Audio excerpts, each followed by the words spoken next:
سامعین والا شیم، سیرت نبی صلی اللہ علیہ وسلم کے ایک اہم عنوان آپ صلی اللہ علیہ وسلم کا اغیار پر رحم و کرم پر مفصل گفتگو کرنے کے لیے اگلے مساہم حافظ محمد حسان متعلم عربی اول کو اس شعر کے ساتھ دعوت دیتے ہیں۔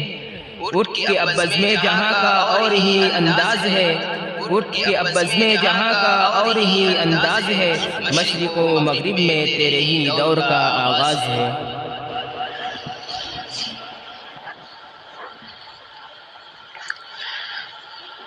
الحمد لله الذي كفى والصلاة والسلام على رسوله المصطفى وعلى آله وأصحابه ذي المجد والصفا.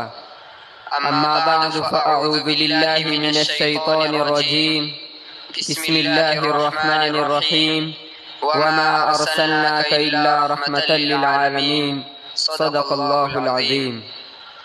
برادران ملت اور شیدائیان اسلام، ازل سے قدرت کا یہی دستور رہا ہے کہ جب صداقت و امانت کا درخت مرجھانے لگتا ہے، اخوت و محبت کے رنگین ورق بکھرنے لگتے ہیں، عدالت کا باغ ویران ہونے لگتا ہے، خدا کے کلمہ حق و صدق کا شجر طوبہ بے برگ و بار ہونے لگتا ہے، تو اس وقت روح انسانیت چیختی ہے کہ اے خدا رحم فرما، کرم فرما۔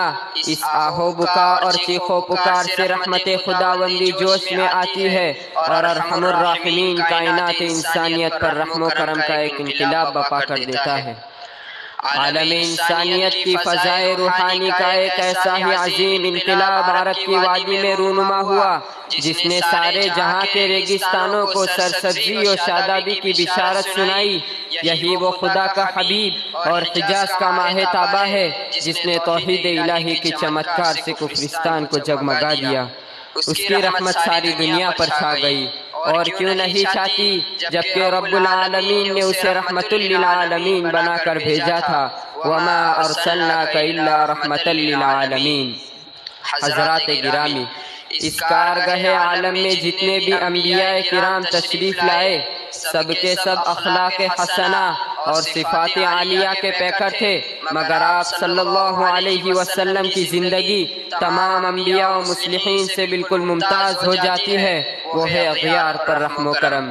کیونکہ تاریخ کے اوراق میں اپنوں پر رحم و کرم کی مثالیں تو بہت ملتی ہے، مگر انسان کے ذخیرہ اخلاق میں سب سے کامیاب اور نادر الوجود جو چیز ہے وہ ہے دشمنوں پر رحم و کرم۔ اس کی نظیر برائے نام کہیں ملتی ہے، لیکن شہنشاہ دو عالم، تاجدار عرب، امام الانبیاء، سید المرسلین صلی اللہ علیہ وسلم کی ذات اقدس میں یہ وصف بدرجہ اتم اور اکمل طریقے پر موجود تھا۔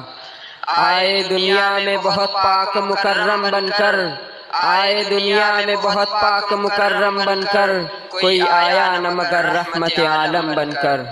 عاشقان رسالت، ابو جہل رسول اللہ صلی اللہ علیہ وسلم کا جانی دشمن تھا، مگر قیصر روم کے دربار میں رحم و کرم کی گواہی دیتا ہے۔ سراقہ بن جعشم سونٹ کے لالچ میں محمد صلی اللہ علیہ وسلم کا قاتل بن کے گھوڑا دوڑایا تھا، آپ صلی اللہ علیہ وسلم نے اسے بھی سند امان دے دی۔ عمرو بن وہب خون کی پیاسی تلوار لے کر دربار رسالت میں حاضر ہوا تھا، آپ صلی اللہ علیہ وسلم نے اسے چھیڑا بھی نہیں۔ ہندا جس نے آپ کے چچا کی ناک کاٹ کر آپ کو تڑپایا تھا، آپ نے اسے بھی معاف کر دیا۔ لوگوں میں کہاں تک شمار کراؤں، جاؤ تاریخ کی نگاہوں اور آسمان کے ستاروں سے پوچھو، عرب کے صحراؤں سے پوچھو، عرب کے ریگزاروں سے پوچھو، ام القریٰ کے ذروں سے پوچھو، گستاخان رسول اور دشمنان اسلام سے بھی پوچھو، سب کے سب یہی کہیں گے کہ تاجدار مدینہ نے فاتح بن کر بھی اغیار پر رحم و کرم کیا ہے، حکمراں بن کر بھی دشمنوں سے عفو درگزر کا معاملہ کیا ہے، گالیاں سن کر بھی دعاؤں کا گلدستہ پیش کیا ہے۔ رسول عربی کے دیوانوں، آپ صلی اللہ علیہ وسلم کی حیات طیبہ میں انفرادی طور پر دشمنوں سے انتقام لینے کے بہت سے مواقع آئے، مگر انتقام کا سب سے اہم موقع فتح مکہ کی تاریخ تھی۔ یہی وہ مکہ تھا جس کے باشندوں کی شقاوت قلبی نے رسول اللہ صلی اللہ علیہ وسلم پر عرصہ حیات تنگ کر دیا تھا، جن کی چیرہ دستیوں کے تسلسل نے رسول اللہ کو ہجرت مدینہ پر مجبور کیا تھا۔ آج اسی وادی مکہ میں محمد رسول اللہ صلی اللہ علیہ وسلم فاتح اور تاجدار مدینہ بن کر تشریف لائے تھے۔ صحن مکہ میں تمام گستاخان رسول کا مجمع تھا، ہر ظالم مظلوم کے دستے قدرت میں تھا۔ صحابہ کرام عنہم اجمعین جوش انتقام میں پکار پکار کر کہہ رہے تھے، اے قریش کے جیالو، ماضی تمہارا تھا، حال ہمارا ہے۔ کل تمہاری تلواریں اور ہماری گردنیں تھی، آج ہماری تلواریں اور تمہاری گردنیں ہوگی۔ مگر قربان جائیے اس رحمت للعالمین صلی اللہ علیہ وسلم کے رحم و کرم پر کہ جس نے الیوم یوم الملحمہ کے جواب میں کہا، نہیں نہیں، آج تو عفو درگزر کا دن ہے، الیوم یوم المرحمہ، آج تو رحم و کرم کا دن ہے۔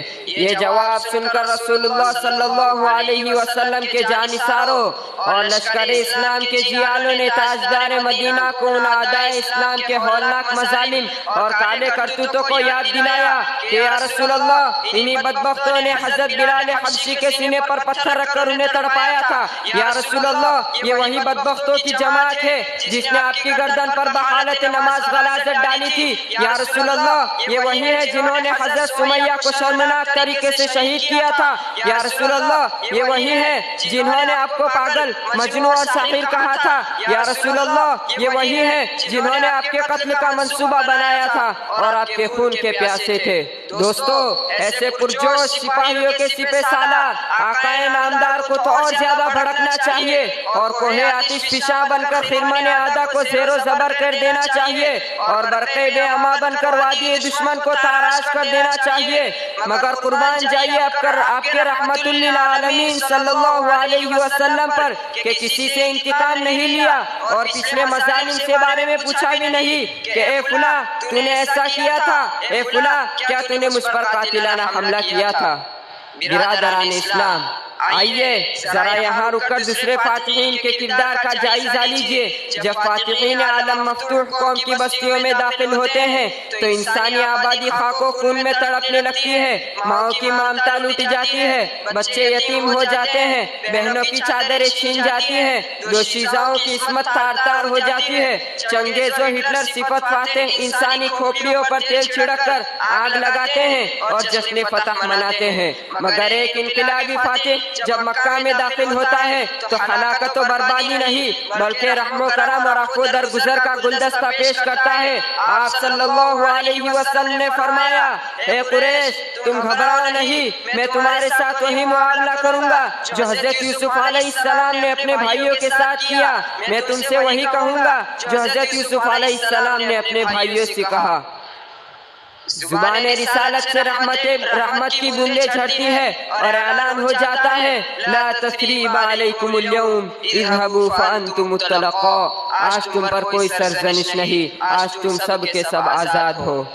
معزز سامعین کرام، سیرت کے صفحات پر یہ چند نہیں بلکہ بے شمار واقعات نقش ہے اور دشمنوں پر لطف و کرم اور اغیار پر رحم و کرم کا ہر واقعہ ایسا چیلنج ہے جس کا جواب ماضی و حال کے کسی شہنشاہ کے واقعے سے نہیں مل سکا۔